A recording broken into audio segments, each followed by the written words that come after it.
Depression and anxiety are something we feel all of the time, but especially during these times of crisis. I'm Barry Kibrick. Today we will explore how to deal with them both much better under any situation.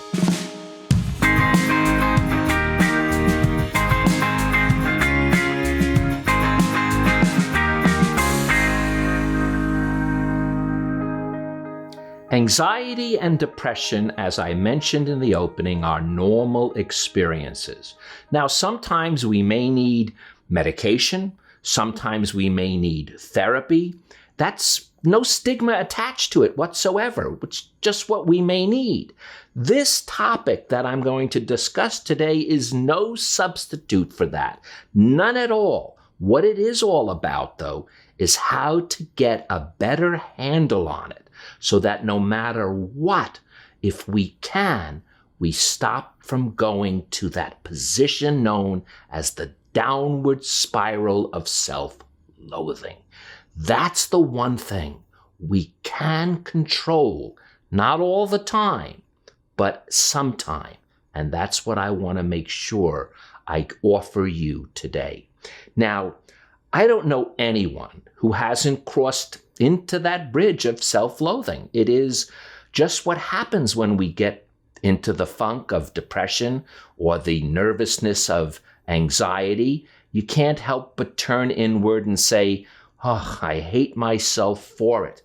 But it's our moral obligation to stop, because it doesn't only affect us, it affects those we love, and in a weird way, it affects the society. We must put a stop as quick as we can. Not that we can stop from getting there, but as quick as we can to self-hatred, for it does nobody any good. Now, at first, I had no idea how this could even take place, because I have experienced it. Then all of a sudden, I began to realize that patterns were emerging, that I became aware of my own patterns, and that's what I want to share with you today, the ways that I personally found out how to, at least if I end up in those situations, I get out of them a lot quicker. Now, we are so connected to our feelings and emotions, and that's part of the cause, but that's also part of the beauty.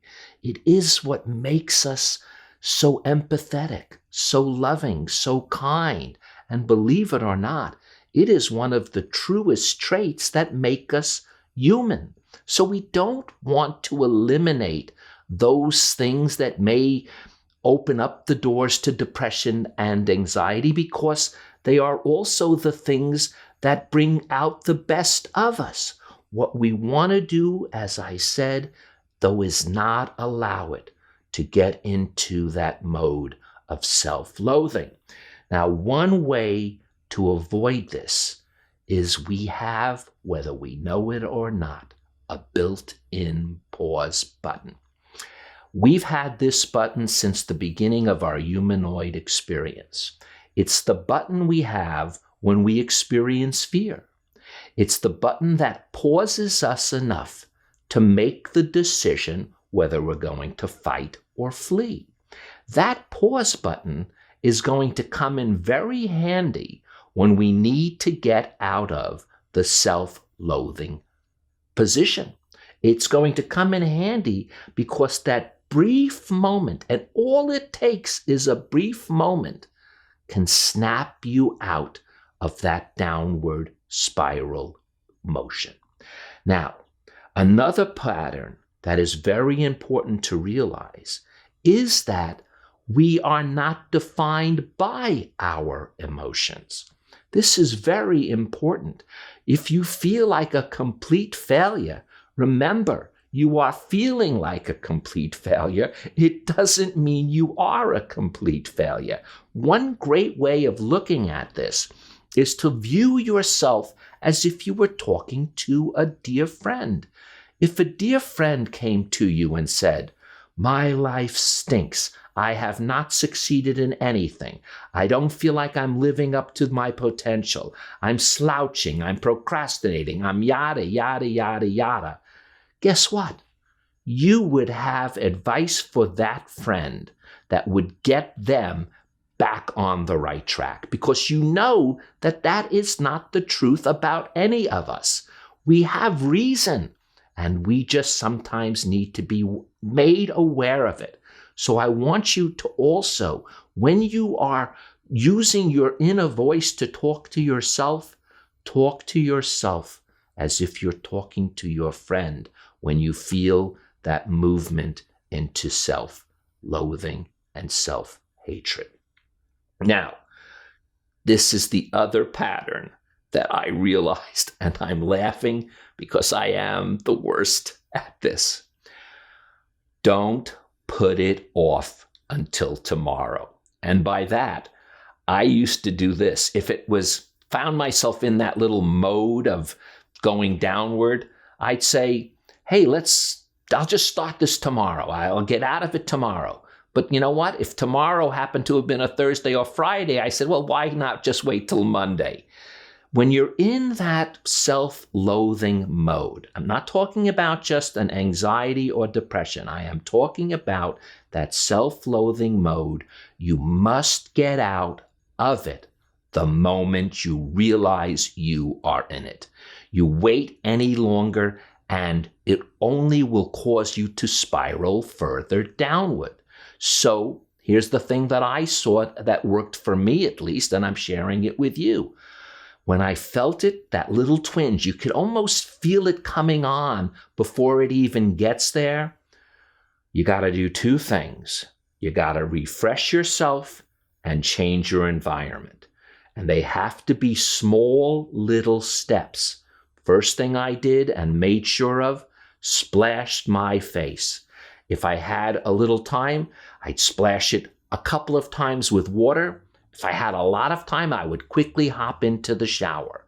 That in itself, I hate to say it, the pause that refreshes. I know it sounds like an old commercial, but it is true. It literally can snap you out of the downward spiral. And once you do that, the next thing is small movement. A very small movement. If you live in an apartment building, just walk outside in the hallway and take a deep breath. If you have a home, move onto the patio, go out to the front porch, splurge, take 3 deep breaths. Just want to get out of your environment. This is not a time to start some sort of new regimen.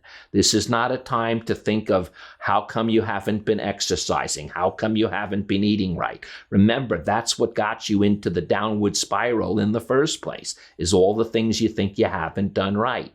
This is a time to take a small moment for yourself, refresh yourself, and make a small little movement.